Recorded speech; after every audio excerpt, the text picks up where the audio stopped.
Kasagad sa galing. Ano nga ba yun? So, kung gusto mong malaman ang ating kasagutan, maaari na lamang tapusin ang ating video. And if you are not yet connected, please do me a favor. Please do subscribe and click our tiny notification bell so that you be updated every time we have a new upload videos. Disclaimer din po, ang video po natin ay para lamang po sa may bukas ang kaisipan at may malawak na pangunawa. Kung wala po tayo nito, maaari na lamang pong mag-skip at mamili ng mga videos na nararapat po para sa inyo.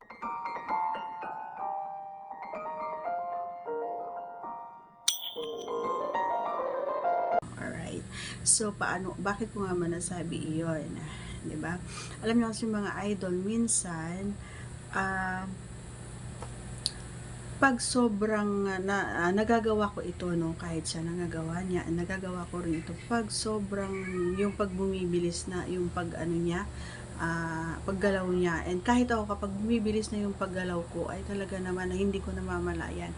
'Di ba, sabi ko sa inyo sa mga ibang video ko, ayaw ko na talagang sagad or tinotodo, 'di ba? Pero kapag ako yung talagang yung feel na feel ko, or talagang nasa kumbaga yung okay ako dun sa oras na yon or time na yon, ay hindi ko namamalayan na talaga naman na ramdam ko na hanggang sa kaduluduluhan na pala.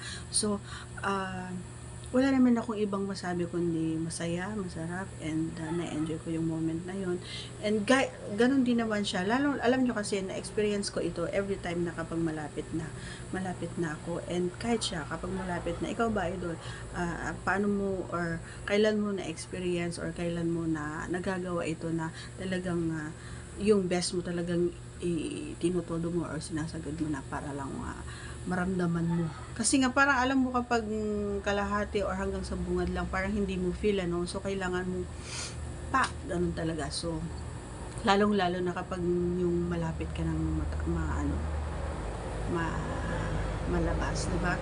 Bibilisan mo 'yan, 'di ba? Binibilisan mo 'yan, and then hindi mo mamamalayan na talagang halos wala na, kumbaga konting-konti na lang doon sa balat niyong parehas. Wala, as in wala na nga, talagang halos ayaw mo nang iangat kumbaga yung sarili mo para lang